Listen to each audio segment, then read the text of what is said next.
Good morning everyone. আজকের blog এখান থেকেই স্টার্ট করলাম। আজকে রবিবার, কাজে যাইনি। তো দেখো খাতা পেন নিয়ে সব লিখতে বসেছে। খাতা পেনগুলো লিখে লিখে আমাদের ঘরে যত খাতা আছে সব কিছুতে লিখে লিখে ভর্তি করে দেয়। তো চলো, অনেক কাজ আছে, আজকে কাজ করে নিই। ক্লাস করতে হবে, ক্লাস করব, সব কাজ করে একটু বেরাবো। আজকে ডানকুনি যাবো, একটু জগদীশপুর যাবো মেলায়, সবাইকে দেখা হবে বাইরে। আর আমি গেছিলাম ড্রেসিং করতে, ছোটকু আবার আগে নিজেকে লোকাচ্ছে। দেখো রবিবারেও খাওয়া দাওয়া করে শান্তি নেই। বাইরের ওয়েদারটাও ভীষণ সুন্দর, চারিদিকটা মেঘলা আর একটা হালকা হাওয়া দিচ্ছে, ঠান্ডা ঠান্ডা, আলাদাই একটা ফিলিংস।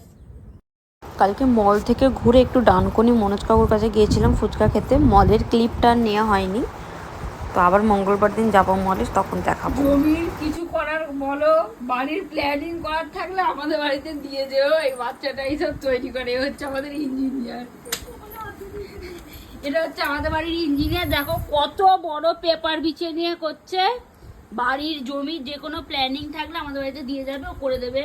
বা কোর্ট পেপারের কোনো কাজ থাকলে, যদি হাইকোর্টের কোনো কাজ থাকে, তো যোগাযোগ করতে পারো। যাচ্ছি মেলায়, আমি আর মনা মেলায় যাবো। মনামিন রিমাদি, তোমরা হয়তো চেনো, আমার ব্লগে কম বেশি সবাই দেখেছো। তো যাই, মেলায় গিয়ে তোমাদেরকে দেখাচ্ছি। বেশিক্ষণ না, আজকে যেহেতু ভীষণ ভিড়, একটুখানি ঘুরে চলে আসবো। তো দেখাচ্ছি। মেলায় যাবো বলেছিলাম, মেলায় যাইনি কারণ ভীষণ ভিড়। আমরা জগদীশপুর গেছিলাম, ভিড় দেখেই আর যাইনি। যাব কালকে বা মঙ্গলবার দেখছি যাব।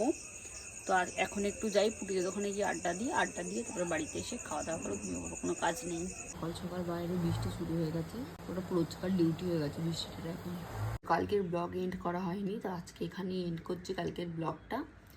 তো চলো, সবাইকে কালকের ব্লগ আমি এখানেই এন্ড করলাম। এবার আমি গুড মর্নিং বলবো না গুড নাইট বলবো জানি না, বাট সবাইকে জানাই গুড মর্নিং। বাইরে বৃষ্টি শুরু হয়ে গেছে। তো চলো, কালকের ব্লগ এখানে এন্ড করছি, আজকের ব্লগ কন্টিনিউ করছি।